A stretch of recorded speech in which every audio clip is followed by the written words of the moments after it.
എല്ലാം ഓക്കെ അല്ലേ? Okay sir. കുഞ്ഞെ, ആ എന്തായിക്ക രാവിലെ? യാത്ര ചോദിക്കാൻ വന്നതാ. നാട്ടിൽ പോയിട്ട് വരുന്നതിന് ഇങ്ങനൊരു യാത്ര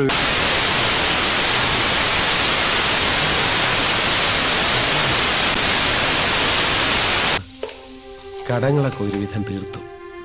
ഒരു കൊച്ചു വീടും പണിതു. അടുത്ത ആഴ്ച വാടക വീട്ടിൽ നിന്ന് ഉമ്മയും കൂട്ടി അങ്ങോട്ട് മാറണം. നന്ദിയുണ്ട് കുഞ്ഞെ, ഒരുപാട് നന്ദിയുണ്ട്. എല്ലാം ദൈവത്തിന്റെ അനുഗ്രഹം, അങ്ങനെ കരുതിയാ മതി. പടച്ചോനെ നമ്മൾ ആരും കണ്ടിട്ടില്ല, എന്നാൽ പടച്ചോൻ നമ്മുടെ ചുറ്റിനുമുണ്ട്, മനുഷ്യനായിട്ട് തന്നെ. അങ്ങനെ എന്റെ മുന്നിലെത്തിയ പടച്ചോനാണ് കുഞ്ഞ്. അന്ന് കുഞ്ഞ് എനിക്ക് തന്നത് ജോലി മാത്രമല്ല, ഒരു ജീവിതം കൂടിയാണ്. കുഞ്ഞിന് വേണ്ടി ഞാൻ എന്നും പ്രാർത്ഥിക്കും.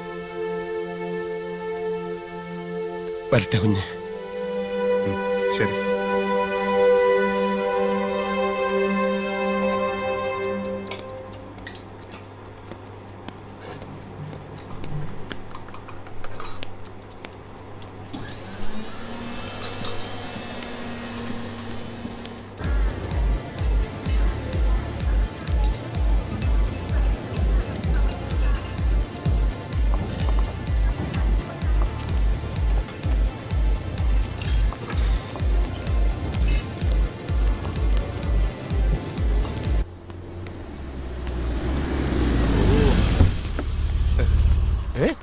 പുള്ളിക്കാരൻ വന്നില്ലേ?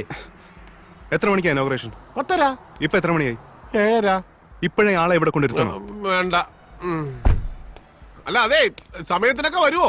സിനിമാക്കാരാ, ആർക്കറിയാം. അതെ, ഗസ്റ്റുകൾ ഒരുപാട് പേരുണ്ടേ, അവരൊക്കെ തിരക്കുള്ളവരാ. ഇന്നലെ നാട്ടിൽ നിന്ന് വന്ന കുക്കിന് താമസിക്കാൻ സ്ഥലം റെഡിയായോ? ഇല്ല, തൽക്കാലം എന്റെ കൂടെ നിൽക്കട്ടെ, 2 ദിവസത്തിൽ ശരിയാക്കി കൊടുത്തോളാം. എന്നാലേ ആ വക കാര്യങ്ങൾ മാത്രം നോക്കിയാൽ മതി. ബലൂൺ എടുത്ത് വേഗം ഒട്ടിക്കാം. ഗസ്റ്റുകൾക്കെല്ലാം ഒരു ഗ്ലാസ് നേർപ്പിച്ച രസം. 10:30 മണിക്ക് ഇനോഗ്രേഷൻ, അത് കഴിഞ്ഞാൽ meeting, matter of half an hour. 12 മണിക്ക് ഇല നിർത്തണം. നമ്മുടെ ലിസ്റ്റിലുള്ള ഗസ്റ്റുകൾക്ക് മാത്രം സ്പെഷ്യൽ ടൈം. പിന്നെ ഫോട്ടോ എടുക്കാനൊന്നും ആരും തിക്കി തിരക്കരുത്. അതെ, ചേട്ടനോടാ പറഞ്ഞത്, അതിനൊക്കെ നമുക്ക് സമയമുണ്ട്. ബാക്കിയൊക്കെ ചാക്കോ പറയും. ശരി. അല്ല അതെ, ഞാൻ കൂടെ വരണോ? ചേട്ടൻ ഇവിടെ നിൽക്ക്, ആളുകളെ വധിക്കാൻ ഇവിടെ ആരെങ്കിലും വേണ്ടേ? എന്റെ സ്വഭാവം മാറ്റും. നാരായണ,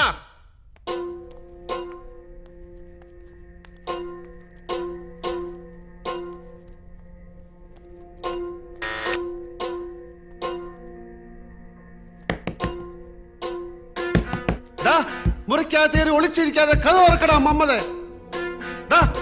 കട്ടും മോട്ടിച്ചും കള്ളനോട്ട് അടിച്ചൊന്നുമല്ല, വീടും പറമ്പും ഉമ്മയുടെ കെട്ടിയുടെ പണ്ടങ്ങൾ പണയം വെച്ചിട്ടടാ ഞാൻ നിനക്ക് പൈസ തന്നു.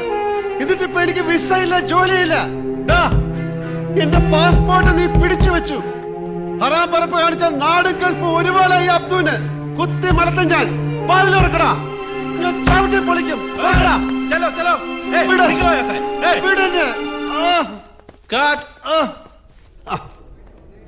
Okay okay.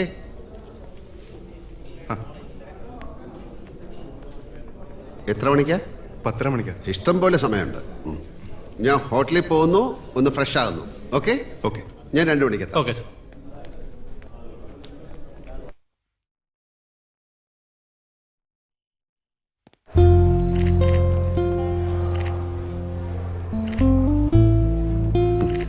All the best.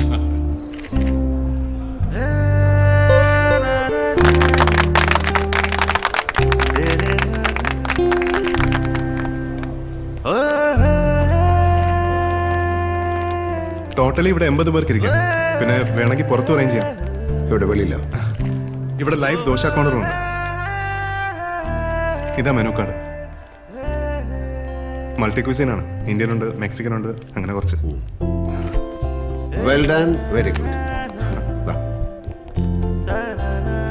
ഇനി നല്ല ദോശ അടിക്കാലോ.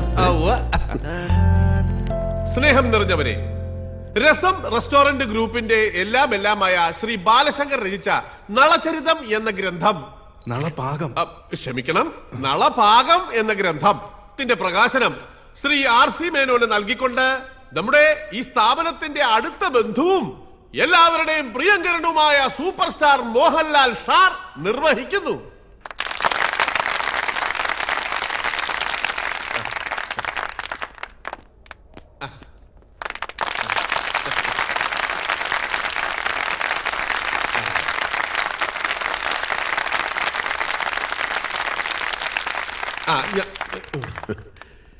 നളചരിതമാണോ നളപാകമാണോ എന്ന് ഗോവിന്ദൻ ചേട്ടനൊരു സംശയം. ഒരുപാട് വായിക്കുന്നവർക്കുണ്ടാകുന്ന സംഭ്രമം അല്ലേ? മേനോൻ ഇരിക്കൂ. നളനാണ് പാചകത്തിൽ ഏറ്റവും വലിയ നിപുണനെന്ന് പുരാണത്തിൽ പറയുന്നു. ആ നളന്റെ പാകമാണ് നളപാകം. അതുകൊണ്ട് തന്നെ പാചകവിധികളെക്കുറിച്ച് വിശദമായ പരാമർശങ്ങളുള്ള ഈ ഗ്രന്ഥത്തിന് നളപാകം എന്ന പേര് ഏറ്റവും ഉചിതമാണ്. ഈ പുസ്തകം മറ്റ് പല വിദേശ ഭാഷകളിലേക്ക് വിവർത്തനം ചെയ്യാനുള്ള ഏർപ്പാടുണ്ടാക്കണമെന്ന് ഞാൻ ബാലുവിനോട് പറഞ്ഞിട്ടുണ്ട്.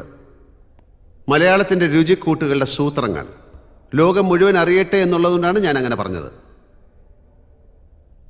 പാചകത്തിൽ അസാമാന്യ വൈദഗ്ധ്യവും ഗവേഷണവുമുള്ള ഒരു തിരുമേനിയുടെ മകനായി ചിലപ്പോഴൊക്കെ അച്ഛൻ്റെ കൂടെ പോയി കണ്ടു നിന്ന് ഒടുവിൽ ബിടെക് കഴിഞ്ഞ് ഒരു തൊഴിൽ അന്വേഷിച്ച് നടന്ന ബ്രാഹ്മണ യുവാവ്. ഈ നിലയിലെത്തിയ കഥ ബാലു നല്ല ഭംഗിയായി തൻ്റെ പുസ്തകത്തിൽ വിവരിച്ചിട്ടുണ്ട്. ഇവിടെ നിന്നിറങ്ങുന്ന ഒരു മാഗസിൻ സീരീസായി അത് പ്രസിദ്ധീകരിച്ചപ്പോൾ നിങ്ങളിൽ പലരും അത് വായിച്ചിട്ടുണ്ടാവാം. പക്ഷെ കഥയിൽ പറയാത്ത ചില കാര്യങ്ങൾ,